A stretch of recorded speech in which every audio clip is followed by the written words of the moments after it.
Officer on duty. ಇದರಲ್ಲಿ ಕುಂಚಾಕೋ bobbin Priyamani main ಲೀಡ್ರಲ್ಲಿ act ಮಾಡಿರುವಂಥ ಒಂದು ಮಲಯಾಳಂ ಸಿನಿಮಾ. ಇನ್ನು ಸಿನಿಮಾ ಈಗ ನೆಟ್ಫ್ಲಿಕ್ಸಲ್ಲಿ ಕನ್ನಡ ಲ್ಯಾಂಗ್ವೇಜ್ನಲ್ಲೇ ಸ್ಟ್ರೀಮ್ ಆಗ್ತಿದೆ.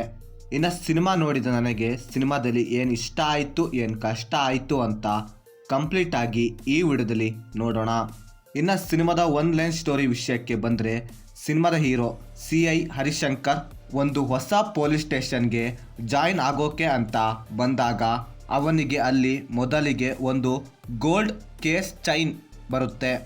ಆ ಗೋಲ್ಡ್ ಚೈನ್ ಹಿಂದೆ ಏನೆಲ್ಲ ಆಗಿರುತ್ತೆ, ಹಾಗೆ ಎಷ್ಟೆಲ್ಲ ಕ್ರೈಮ್ ಕೇಸ್ ಆಗಿರುತ್ತೆ, ಹಾಗೆ ಆ ಕ್ರೈಮ್ಗಳಿಗೂ CIA ಹರಿಶಂಕರ್ಗೂ ಇರೋ ಕನೆಕ್ಷನ್ ಏನು, ಹಾಗೆ ಆ್ಯಂಡ್ ಈ ಕೇಸ್ನ ಹೇಗೆ ಸಾಲ್ವ್ ಮಾಡ್ತಾರೆ ಅಂತ ನೀವು ಸಿನಿಮಾ ನೋಡಿದ್ರೆ ತಿಳ್ಕೊತೀರಾ. ಇನ್ನು ಸಿನಿಮಾದಲ್ಲಿ ನನಗೆ ಪಾಸಿಟಿವ್ ಅನಿಸಿದ್ದಂದರೆ, ಇದರಲ್ಲಿ ಇದ್ದ ಸಿಂಪಲ್ ಸ್ಟೋರಿ ಆದರೆ ಅವರು ಬರೆದುಕೊಂಡಿರೋ ಅನ್ಎಕ್ಸ್ಪೆಕ್ಟೆಡ್ ಟ್ವಿಸ್ಟ್ ಆ್ಯಂಡ್ ಟರ್ನ್ಗಳು ತುಂಬ ಸಖತ್ತಾಗಿ ವರ್ಕ್ ಆಯಿತು. ಹಾಗೆ ಸಿನಿಮಾದ ಕೊನೆಯಲ್ಲಿ ಆ ಡಾಟ್ ಕನೆಕ್ಷನ್ ಮಾಡಿರೋ ರೀತಿ ತುಂಬ ಚೆನ್ನಾಗಿತ್ತು ಅಂತೀನಿ.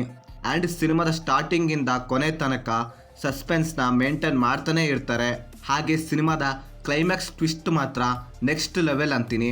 ಹಾಗೆ ಸಿನಿಮಾದಲ್ಲಿ ಬರೋ ಕೆಲವೊಂದು ಕ್ಯಾರೆಕ್ಟರ್ಗಳನ್ನು ಸಿನಿಮಾದ ಕೊನೆಯಲ್ಲಿ ಕನೆಕ್ಟ್ ಮಾಡಿದ ರೀತಿ ತುಂಬ ಚೆನ್ನಾಗಿತ್ತು ಅಂತೀನಿ. ಹಾಗೆ ಸಿನಿಮಾದಲ್ಲಿ ಇದ್ದ ಬ್ಯಾಕ್ಗ್ರೌಂಡ್ ಸ್ಕೋರ್ ಕೂಡ ಒಂದು ಲೆವೆಲ್ಗೆ ಪರವಾಗಿಲ್ಲ ಅಂತೀನಿ. ಹಾಗೆ ವಿಜುವಲ್ಸ್ ಕೂಡ ಓಕೆ ಅಂತೀನಿ.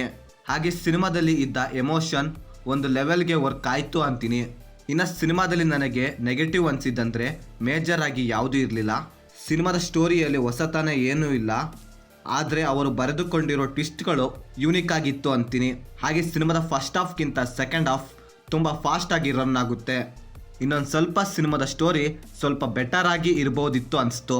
ಇನ್ನು ಓವರಾಲ್ ಆಗಿ ಹೇಳೋದಾದರೆ ಇದೊಂದು ಡೀಸೆಂಟ್ ಸಸ್ಪೆನ್ಸ್ ಥ್ರಿಲ್ಲರ್ ಸಿನಿಮಾ. ಇನ್ನು ಸಿನಿಮಾನ ಒನ್ ಟೈಮ್ ನೋಡೋಕೆ ವರ್ತ್ ವಾಚ್ ಮೂವಿ ಅಂತೀನಿ. ಇನ್ನು ಸಿನಿಮಾನ ಫ್ಯಾಮಿಲಿ ಜೊತೆ ನೋಡ್ಬೋದಾ ಅಂದರೆ ಅವಾಯ್ಡ್ ಮಾಡಿ ಅಂತೀನಿ. ಸೊ ಇದು ಫ್ರೆಂಡ್ಸ್, ನನಗೆ ಸಿನಿಮಾ ನೋಡಿದಾದ್ಮೇಲೆ ನನಗೆ ಅನಿಸಿದ ಒಪಿನಿಯನ್.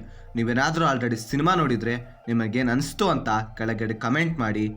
ಹಾಗೆ ನೀವೇನಾದರೂ ನಮ್ಮ ಚಾನಲ್ಗೆ ಫಸ್ಟ್ ಟೈಮ್ ವಿಸಿಟ್ ಮಾಡಿದರೆ ನಮ್ಮ ಚಾನಲಲ್ಲಿ ಬರೋ ಕಂಟೆಂಟ್ ಇಷ್ಟವಾಗಿದ್ದರೆ ಸಬ್ಸ್ಕ್ರೈಬ್ ಮಾಡಿ. ಹಾಗೆ ಪಕ್ಕದಲ್ಲಿರೋ ಬೆಲ್ ಬಟನ್ನ ಕ್ಲಿಕ್ ಮಾಡಿ.